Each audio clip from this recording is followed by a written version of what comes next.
नमस्कार मित्रांनो, आज आपण या व्हिडिओमध्ये वटपौर्णिमेबद्दल माहिती पाहणार आहोत. गर्भवती महिलांनी वटपौर्णिमेची पूजा करावी का? तसेच गरोदर महिलांनी वडाची पूजा करताना कोणत्या गोष्टींची काळजी घ्यावी याबद्दल सविस्तर माहिती जाणून घेऊयात. तर हा व्हिडिओ शेवटपर्यंत नक्की बघा. ज्येष्ठ महिन्याच्या पौर्णिमा तिथीला वटपौर्णिमा साजरी करण्यात येते. सुवासिनी महिलांसाठी हा दिवस अत्यंत महत्त्वाचा असल्याने या दिवशी सर्व महिला आपल्या पतीच्या दीर्घायुष्यासाठी व्रत करतात. मात्र गर्भवती महिलांनी वडाची पूजा करावी का किंवा गरोदर महिलांनी वडाची पूजा करताना कोणत्या गोष्टीची काळजी घ्यावी याबद्दल माहिती जाणून घेऊ. वटपौर्णिमेच्या दिवशी सुवासिनी महिला व्रत ठेवून 7 जन्म हाच पती मिळावा म्हणून वडाच्या झाडाची मनोभावे पूजा करतात आणि आपल्या सुखी संसारासाठी प्रार्थना करतात. हा सण सुवासिनींचा असतो. नववधू महिलांसाठी तर पहिली वटपौर्णिमा ही खास असते. मात्र वडाची पूजा करताना किंवा वटपौर्णिमेचा व्रत हा गर्भवती महिलांनी करावा का याबाबत अनेकांना माहिती नसते. वटपौर्णिमेच्या दिवशी जर एखादी महिला गरोदर असेल तर त्यांनी वडाची पूजा करताना काही गोष्टींची काळजी घेणे आवश्यक असते. वटपौर्णिमेच्या काळात जर एखादी महिला गरोदर असेल तर त्यांनी वडाची पूजा करावी की नाही याबाबत महिलांना प्रश्न पडतो.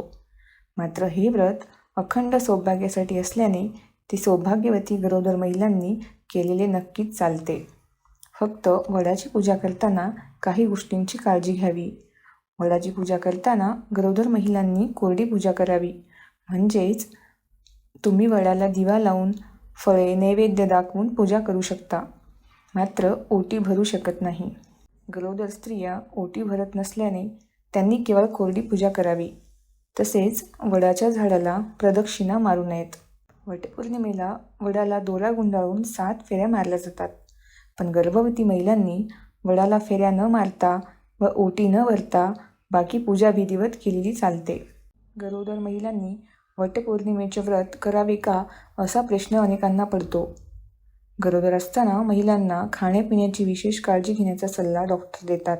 त्यामुळे वटपौर्णिमेचे व्रत करताना तुम्ही तुमचे आरोग्य जपत फळे, दूध किंवा उपवासाचे पदार्थ खाऊन हे व्रत नक्की करू शकता.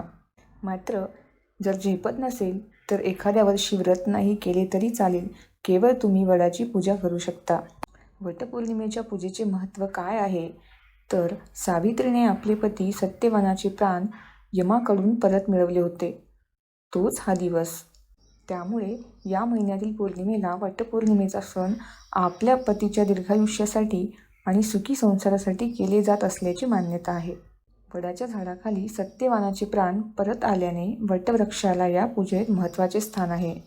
तसेच वडाला 7 वेळा फेऱ्या मारत दोरा बांधून 7 जन्मासाठी हाच पती मिळावा अशी प्रार्थना सुवासिनी करतात.